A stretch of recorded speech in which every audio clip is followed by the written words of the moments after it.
pukul 17 waktu Indonesia Barat. Soal perjuangan ke pusat, apapun yang diminta oleh pemerintah Aceh, Lon sebagai wakil Aceh siap memperjuangkan. Saatnya kita dengarkan dan kita saksikan Lintas 17, informasi aktual dari seluruh penjuru Aceh. Kejaksaan Tinggi Aceh menuntut 40 orang bandar narkoba dengan ancaman hukuman mati. Kabupaten Aceh Singkil Provinsi Aceh dengan menyediakan anggaran sebesar 25 miliar rupiah. Inilah Lintas 17 bersama Korwil 17 Banda Aceh.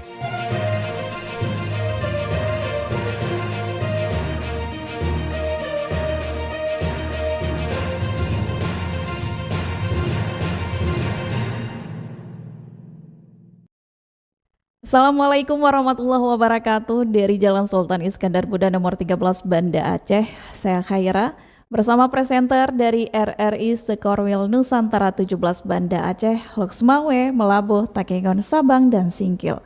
Mengantarkan Lintas 17, siaran berita berjaringan, menyajikan informasi aktual yang terjadi di berbagai penjuru Aceh. Edisi hari ini Selasa 12 Mei 2026.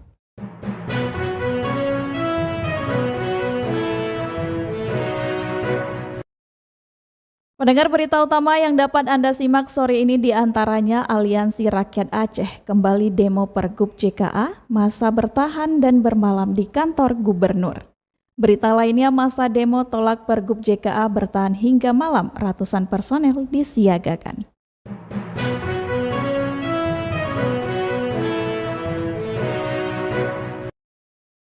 Pendengar, siaran berita berjaringan ini dapat juga Anda akses melalui RRI Digital serta turut disiarkan Radio Muda FM Subul Salam, Merdu FM Pidi Jaya, Radio Sapa FM, Suara Bujang Salim Loksmawe, Radio Assalam Uwin Araniri Darussalam Banda Aceh, Radio Suara Sabang, Radio Mutiara FM Pidi, Radio Cempala Kuneng Aceh Timur, Radio Sulu Tamiang, serta di relay RRI Radio Rimba Raya.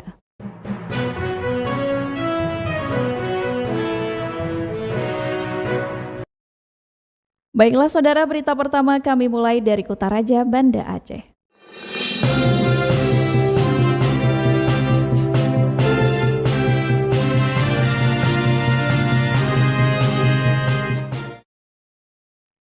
Pendengar, Aliansi Rakyat Aceh kembali menggelar aksi demonstrasi di halaman kantor Gubernur Aceh untuk menuntut pencabutan Pergub nomor 2 tahun 2026 tentang program jaminan kesehatan Aceh.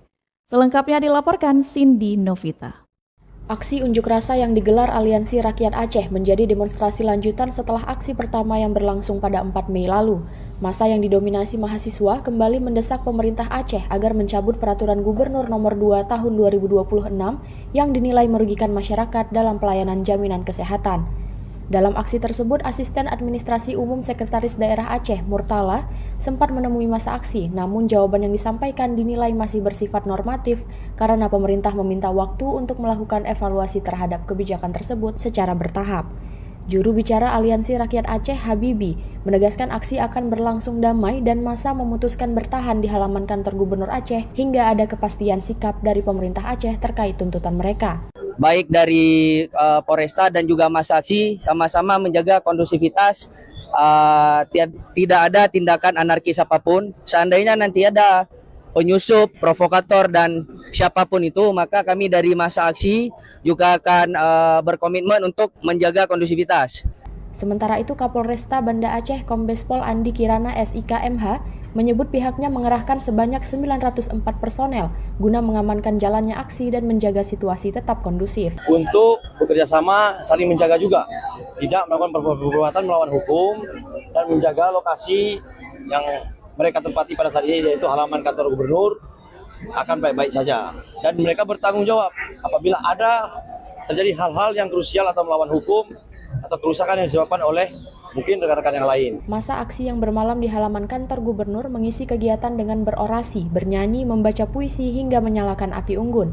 Meski berlangsung damai, massa menegaskan apabila gubernur atau wakil gubernur maupun Sekda Aceh tidak memberikan respons terhadap tuntutan mereka, maka aksi akan dilanjutkan dengan penyegelan gerbang kantor gubernur Aceh. Dari Banda Aceh, Cindy Novita, Pro 3 RRI terus mengudara untuk Indonesia. Pendengar, Polresta Banda Aceh mengerahkan 904 personel gabungan untuk mengamankan aksi demonstrasi penolakan Pergub Aceh nomor 2 tahun 2026 tentang jaminan kesehatan Aceh yang berlangsung di depan kantor Gubernur Aceh Senin 11 Mei 2026. Selengkapnya dilaporkan Putri Anggun. Polresta Banda Aceh mengerahkan sebanyak 904 personel gabungan untuk mengamankan aksi demonstrasi penolakan peraturan Gubernur Pergub Aceh nomor 2 tahun 2026 tentang jaminan kesehatan Aceh atau JKA di depan kantor Gubernur Aceh Senin 11 Mei 2026. Aksi demonstrasi jilid 2 yang diikuti massa dari Aliansi Rakyat Aceh tersebut sempat diwarnai aksi bakar ban di depan kantor Gubernur Aceh. Massa kembali mendesak pemerintah Aceh mencabut Pergub nomor 2 tahun 2026 tentang JKA. Kapolresta Banda Aceh, Kombes Pol Andi Kirana mengatakan pihaknya juga mengizinkan massa bertahan dan menginap di halaman kantor Gubernur Aceh setelah dilakukan kesepakatan bersama dengan 9 perwakilan lembaga dan aliansi mahasiswa yang terlibat dalam aksi. Alhamdulillah kita sudah melakukan komitmen bersama dengan 9 perwakilan dari lembaga atau aliansi mahasiswa tadi, dan mereka menyanggupi untuk bekerja sama saling menjaga juga, tidak melakukan perbuatan melawan hukum dan menjaga lokasi yang mereka tempati pada saat ini, yaitu halaman kantor gubernur, akan baik-baik saja. Ia mengatakan para perwakilan massa juga menyatakan siap bertanggung jawab apabila terjadi kerusakan maupun tindakan melanggar hukum di lokasi demonstrasi. Menurutnya, sikap kooperatif tersebut menjadi dasar bagi kepolisian untuk memberikan kesempatan kepada massa untuk bertahan hingga adanya kemungkinan pertemuan dengan Gubernur Aceh maupun Wakil Gubernur Aceh. Dari Banda Aceh, Putri Anggun melaporkan. Pendengar, dari Kutaraja Banda Aceh lintas 17 menuju Samudra Pasai, Aceh Utara.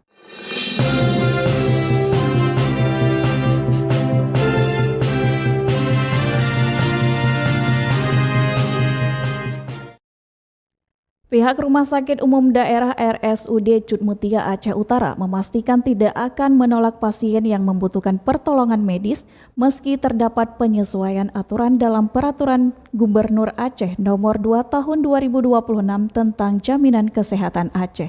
Selengkapnya dilaporkan Saifullah Nurdin. Manajemen Rumah Sakit Umum Daerah RSUD Cutmutia Aceh Utara menegaskan komitmennya untuk tetap memprioritaskan pelayanan pasien tanpa memandang kategori desil ekonomi dan memastikan tidak akan menolak pasien yang membutuhkan pertolongan medis meskipun terdapat penyesuaian aturan dalam Peraturan Gubernur Pergub Aceh Nomor 2 Tahun 2026 tentang Jaminan Kesehatan Aceh atau JKA yang berlaku sejak 1 Mei 2026 dinilai belum mengganggu pelayanan secara signifikan. Wakil Direktur 3 Bidang Pelayanan dan Penunjang Medik Rumah Sakit Umum Daerah RSUD Cutmutia Dr. Abdul Mukti memastikan tidak ada penolakan bagi pasien yang datang berobat ke rumah sakit plat merah tersebut. Bagi pasien kategori desil 1 hingga 7 yang kartu BPJS-nya tidak aktif, pihaknya dapat langsung membantu proses mengaktifkan kembali ke tingkat provinsi. Sementara bagi warga dikategorikan desil 8 ke atas yang memiliki penyakit kronis tetap bisa diupayakan masuk penjamin dengan syarat administrasi tertentu. Kita rumah sakit tidak menolak pasien.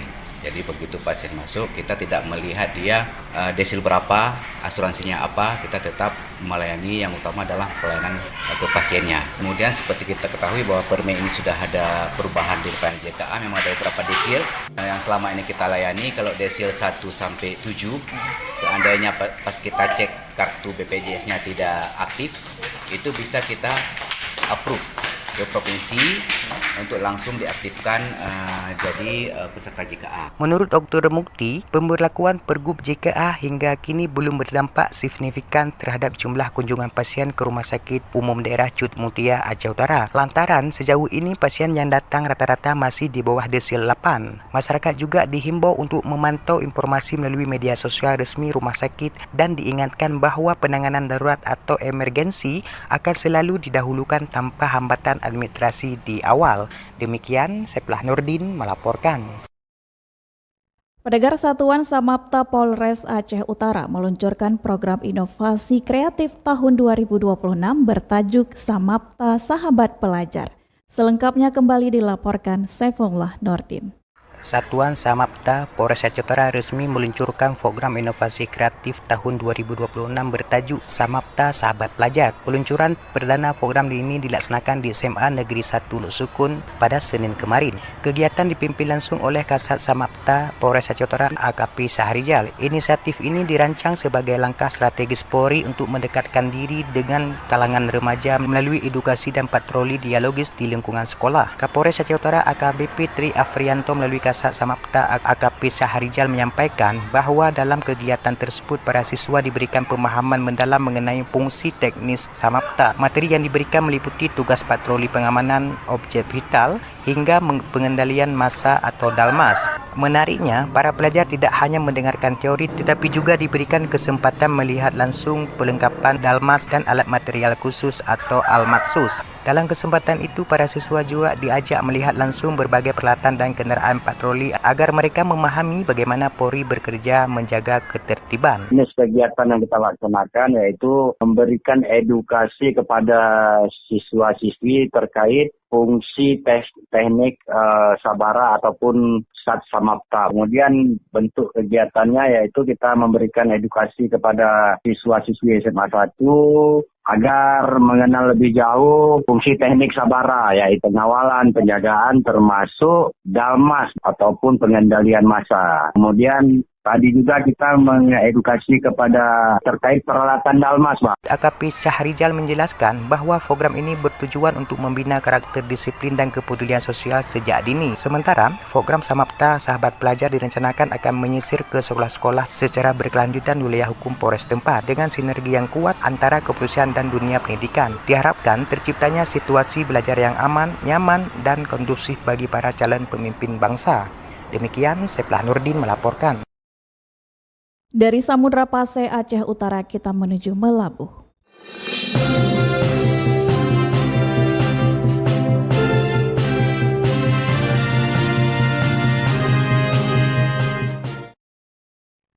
Pendengar, Kementerian Dalam Negeri Republik Indonesia melalui Direktur Jenderal Perumahan Perdesaan Kementerian Perumahan dan Kawasan Permukiman RI, Imran, selaku tim Satgas Rehabilitasi dan Rekonstruksi Bencana Sumatera, meminta pemerintah daerah kembali mengaktifkan posko darurat bencana. Langkah tersebut dinilai penting guna memperkuat koordinasi penanganan bencana serta mempercepat proses rehabilitasi dan rekonstruksi di wilayah terdampak. Selengkapnya dilaporkan Tama Maulizar. Kementerian Dalam Negeri Republik Indonesia melalui Direktur Jenderal Perumahan Pedesaan Kementerian Perumahan dan Kawasan Pemukiman Republik Indonesia Dr. Andes Imran MSI MACD selaku tim Satgas Rehabilitasi dan Rekonstruksi Bencana Sumatera meminta daerah kembali mengaktifkan posko darurat bencana. Hal itu disampaikan saat melakukan kunjungan ke sejumlah lokasi terdampak bencana di Kecamatan Pantai Cermen, Kabupaten Aceh Barat, Senin siang. Imran mengatakan melalui posko itu dapat dikonsolidasikan data yang diperlukan untuk kebutuhan penanganan pasca bencana. Pak Menteri Dalam Negeri itu meminta untuk mengaktifkan kembali posko. Ya, posko ini darurat bencana. Karena apa? Melalui posko itulah bisa dikonsolidasikan itu data. Ya, kita kepingin satu data sekarang. Ya, bukan dengan objek yang sama, tetapi datanya berbeda. Ia mengatakan bahwa objek yang sama namun disampaikan oleh subjek yang berbeda, maka besar kemungkinan datanya akan berbeda. Dalam kesempatan itu, Imran juga mengatakan bahwa pihaknya ditugaskan ke Aceh oleh Kemendagri adalah untuk mengkoordinasikan dan mensinergikan terkait percepatan penyiapan data terkait infrastruktur hunian sementara maupun hunian tetap. Selain itu, ia juga ditugaskan untuk mengkoordinir terkait berbagai macam kegiatan dalam rangka rehabilitasi dan rekonstruksi pasca bencana Aceh. Terkait lahan hunian tetap, pihaknya juga meminta pemerintah Kabupaten Aceh Barat untuk mempersiapkan sebelum nantinya diajukan kepada Satuan Tugas Rehabilitasi dan Rekonstruksi Bencana Sumatera. Reporter RRI Melabuh Tama Maulizar melaporkan.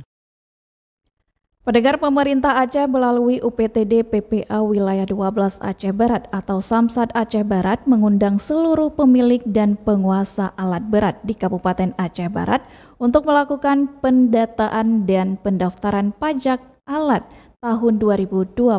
Selengkapnya dilaporkan Irham Syah. Pemerintah Aceh melalui UPTD PPA Wilayah 12 Aceh Barat atau Samsat Aceh Barat mengundang seluruh pemilik dan penguasa alat berat di Kabupaten Aceh Barat untuk melakukan pendataan dan pendaftaran pajak alat berat atau PAP tahun 2026.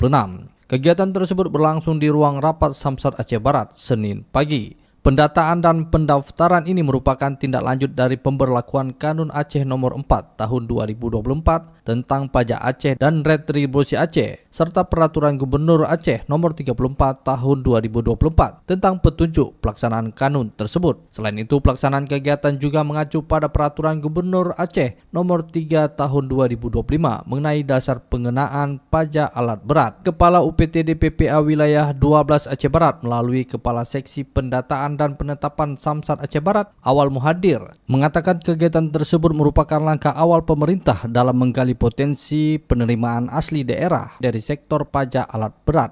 Yang kita hadirkan pada hari ini ada sejumlah kurang lebih 25 perusahaan yang secara informasi telah kami dapatkan, baik itu perusahaan perkebunan, tambang, kemudian konstruksi dan perusahaan yang membidangi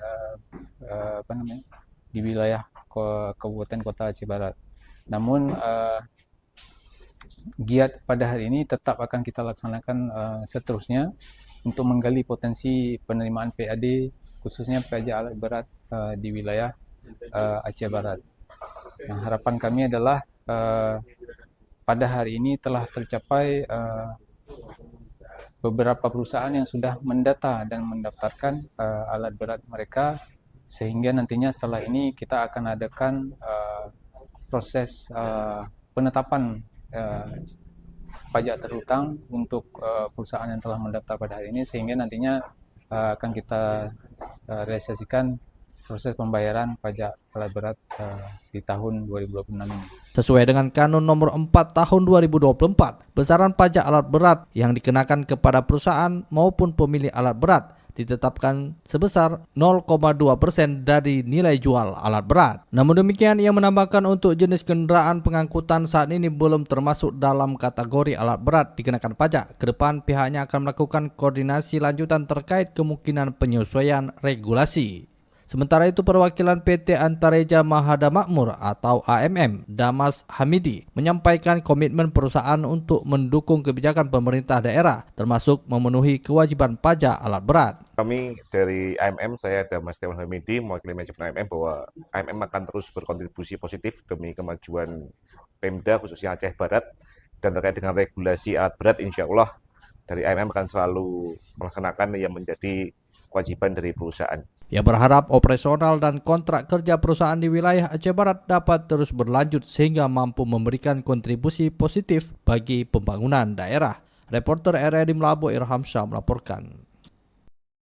Pemerintah daerah Aceh Barat berharap agar PT Pakat Besari dapat memberikan kontribusi signifikan terhadap peningkatan pendapatan asli daerah di kabupaten setempat. Selengkapnya dilaporkan Arif Rizalul. Badan Usaha Milik Daerah BUMD PT Pakat Besari Aceh Barat menyatakan siap melakukan berbagai inovasi dan kreativitas usaha guna memperkuat peran perusahaan daerah sebagai penggerak ekonomi serta mitra bisnis strategis di Kabupaten Aceh Barat. Direktur Utama PT Pakat Besari Rici Lapupa mengatakan pihaknya akan menempatkan perusahaan sebagai market penghubung berbagai kepentingan bisnis di daerah sekaligus membuka ruang kolaborasi dengan sejumlah perusahaan yang ada di Kabupaten Aceh Barat. Karena saya sebagai direktur terpilih, saya menempatkan BUMD ini sebagai market, Pak, atau toko yang kita menyediakan segala kepentingan bisnis di daerah. Artinya kita nanti akan berkolaborasi dengan perusahaan-perusahaan yang beroperasi di Aceh Barat. Kita langsung membantu perusahaan berkolaborasi untuk melaksanakan pekerjaan ini, Pak.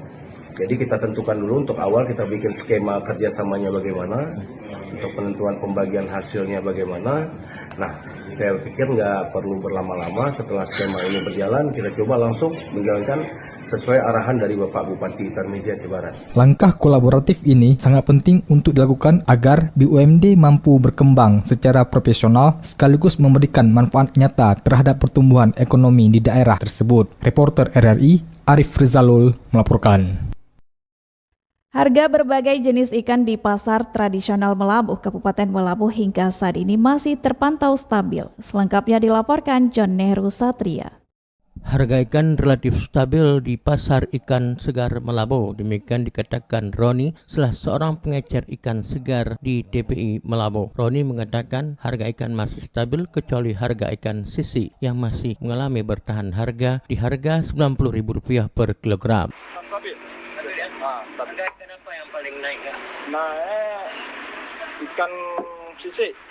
Berapa sekilo? Sekilo sampai 70 ya. Yang stabil ya? Yang stabil. Harga ikan sisi segar dari mulai Rp70.000 per kilogram sampai dengan Rp90.000 per kilogram. Untuk ikan lainnya, harga ikan kemu Rp80.000 dalam 1 kilogram tidak mengalami kenaikan harga. Ikan segar lainnya ikan tongkol Rp40.000 per kilogram, ikan cerapu Rp80.000 per kilogram, sedangkan ikan tuna, ikan yang berkualitas tinggi dengan harga Rp90.000 per kilogram. Demikian reporter RRI Melabuh John Nehru Satria melaporkan. Pendengar dari Melabuh lintas 17 bergerak menuju dataran tinggi Tanuh Kayu.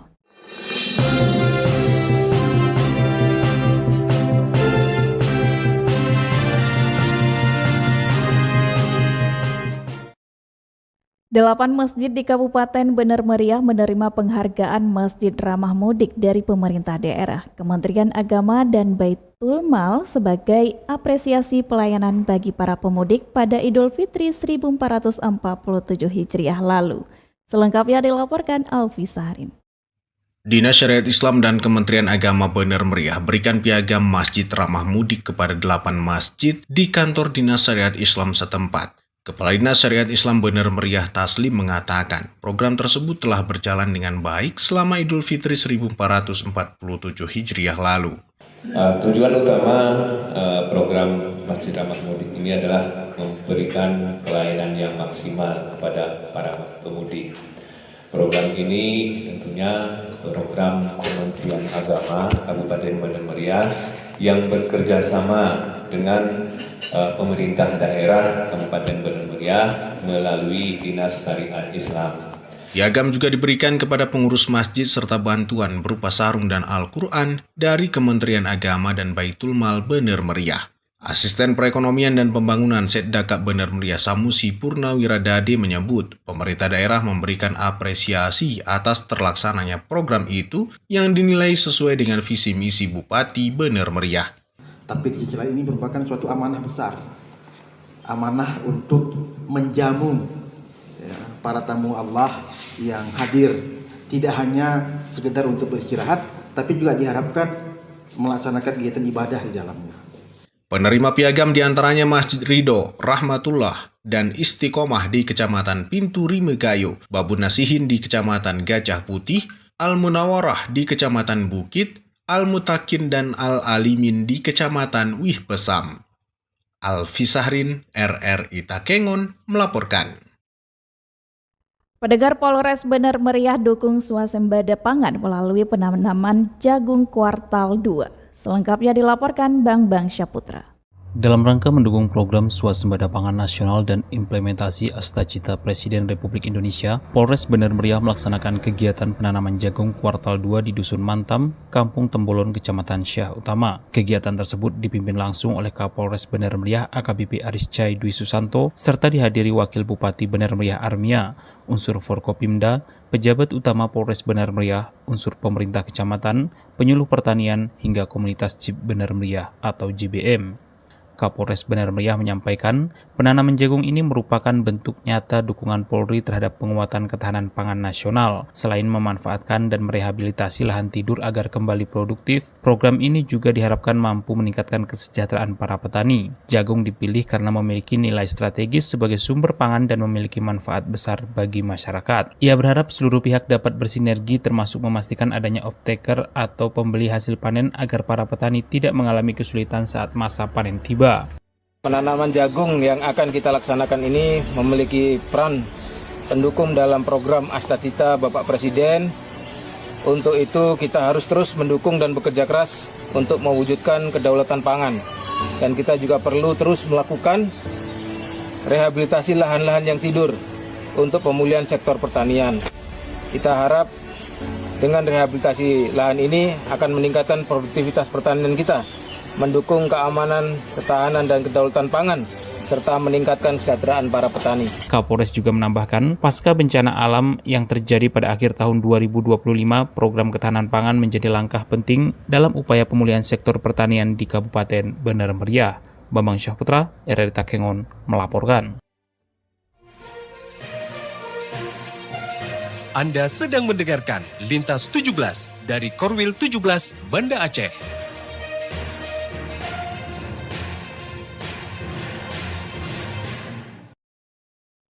Pendengar, Anda telah menyimak berita-berita dari Kota Raja Banda Aceh, Loksmawe, Melapu, dan Takengon. Kami akan ajak Anda menuju 0 km Indonesia Pulau W.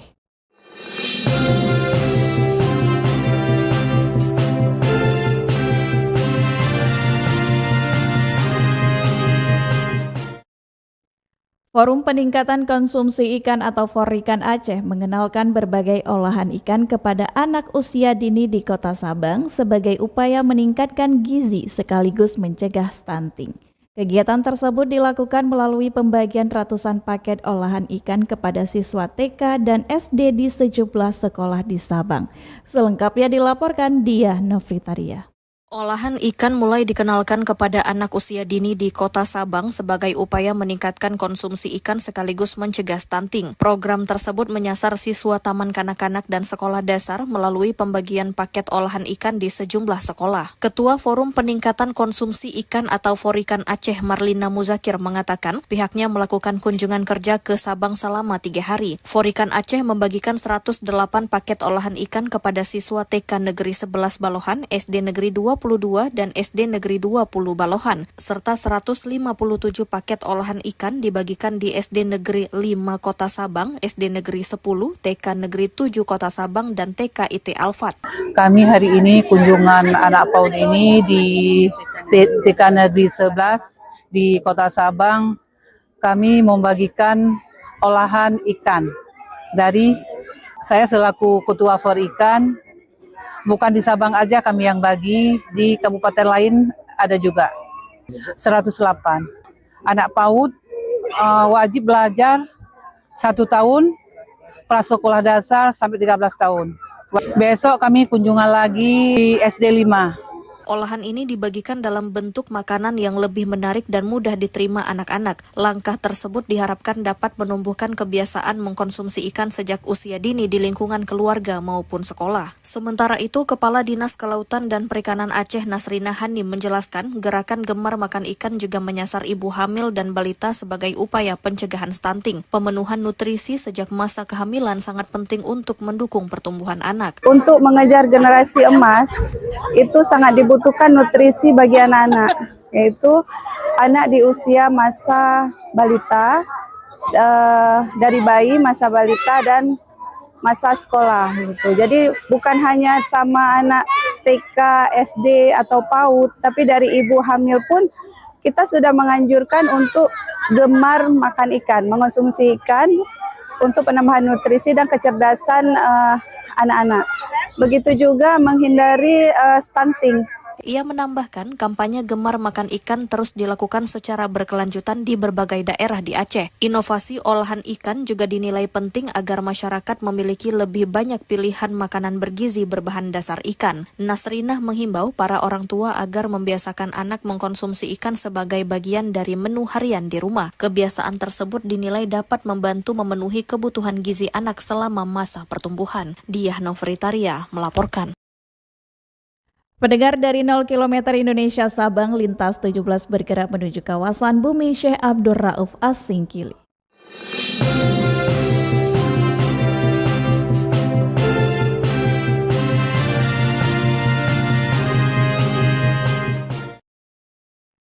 Pendengar, sebelum dilepas secara resmi dari daerah ke embarkasi BTJ Aceh, ratusan calon jemaah haji dari Kabupaten Aceh Singkil Aceh di Pesiju. Selengkapnya dilaporkan Salihin Barus.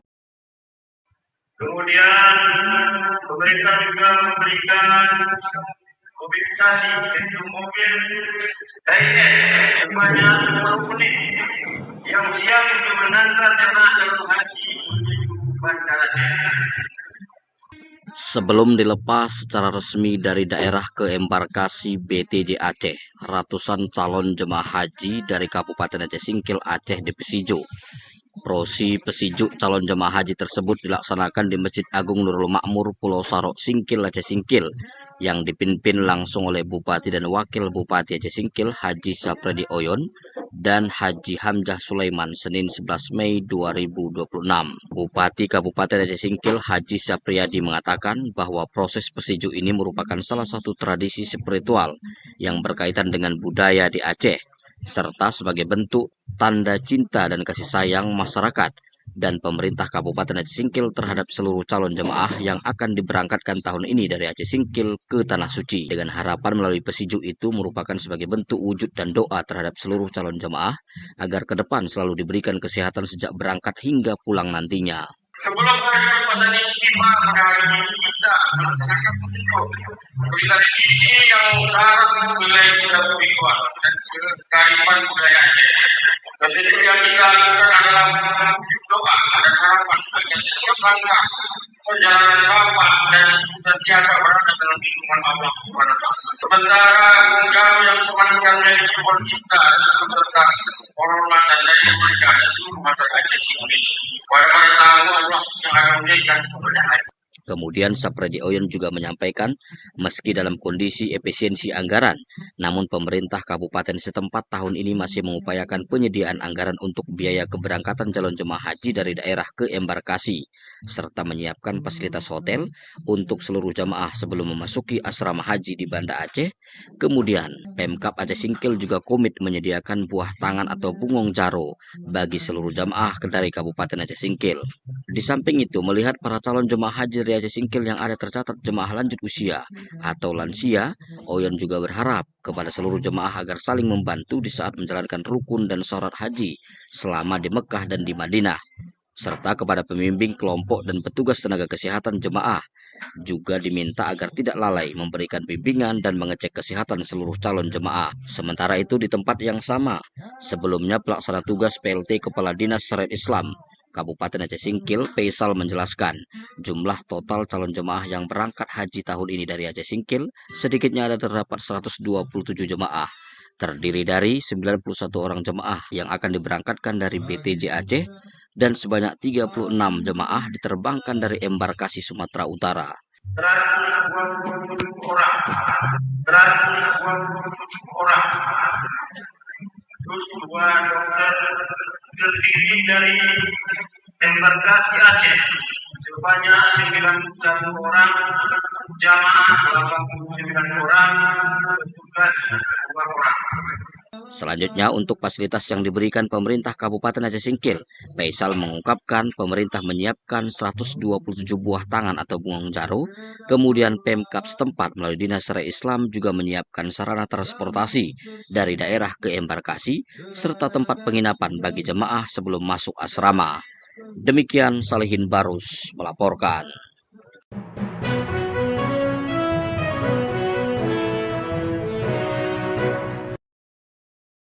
Dengan berakhirnya laporan tadi, berakhir sudah Lintas 17 sore ini. Berita utama dari RRI sewilayah batas Selasar Korwil 17 Banda Aceh.